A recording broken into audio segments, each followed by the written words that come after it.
Hi, Tom Lydon, editor of ETF Trends here in Hollywood, Florida at the Inside ETF Conference, here with Steve Dunn, who's Executive Director, Head of Distribution at ETF Securities. Great seeing you, Steve. Good to see you as well, Tom, thanks. So you folks cover the commodities, minor, gold space. We do. And a whole variety of others. Talk about the outlook for 2018. Yeah. What are some things advisors need to be thinking about? Yeah, I mean, so there's a couple really interesting things that are coming together. So you and I have had plenty of conversations about commodities in the past. This year is the first year where you've seen actually three things come together.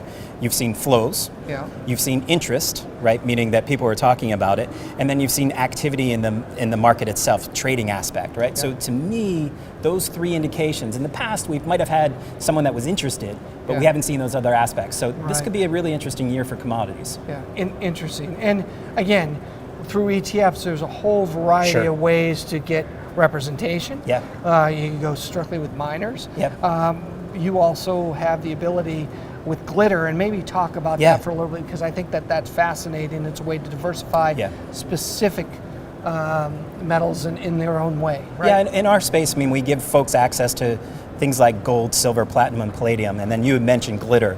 Glitter is our opportunity to package all four of those commodities together. So for those folks that may not have a specific view on gold or silver, but want the diversification, because what you have to remember, within those metals, they react to different things, right? So you could have gold and silver react to the markets in different ways. Likewise, platinum and palladium, which are used much more industrial. So they're much more tied into the industrial cycle and what's going on in China and things along those lines. So if you put them all together, you actually get a really interesting diversification component associated with that. That's the real takeaway. Great point. So we can't help get away from Bitcoin. It's even touched the ETF space in a variety of different ways. Right. But is Bitcoin the new gold, or are people that are looking to diversify into areas that might be non-correlated thinking about Bitcoin instead of gold? No, there's been a lot of discussion about, is Bitcoin stealing that noise away from gold a little bit, or the alternative to gold? So as a firm, we're not anti-Bitcoin. We would just ground people sort of in three things that we work off. So clients have been asking us about sort of the role of Bitcoin. So what we challenge people is, it's probably not a perfect substitute or even a good substitute for gold itself.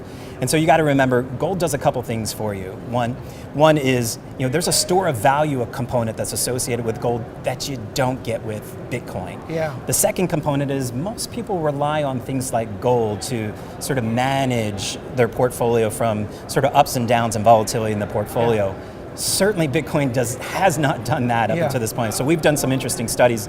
There were 3 periods of time during Bitcoin since 2010 to current where drawdowns were in excess of 80%. Right? You don't want that in part of your portfolio if you're looking to do that. And then the third component is, at the end of the day, if you take away the monetary component associated with gold, it still stands on its own. It still has value. It's used in jewelry, it's used in technology, it's used in those things. Bitcoin, you just can't make that same case for. So, we would just caution people to say it's just not a good substitute, and gold serves a purpose in the portfolio that Bitcoin doesn't replace. Excellent. Great points. Steve, as always, great seeing you. Thank you. Thanks, Tom. Appreciate it. Thank you.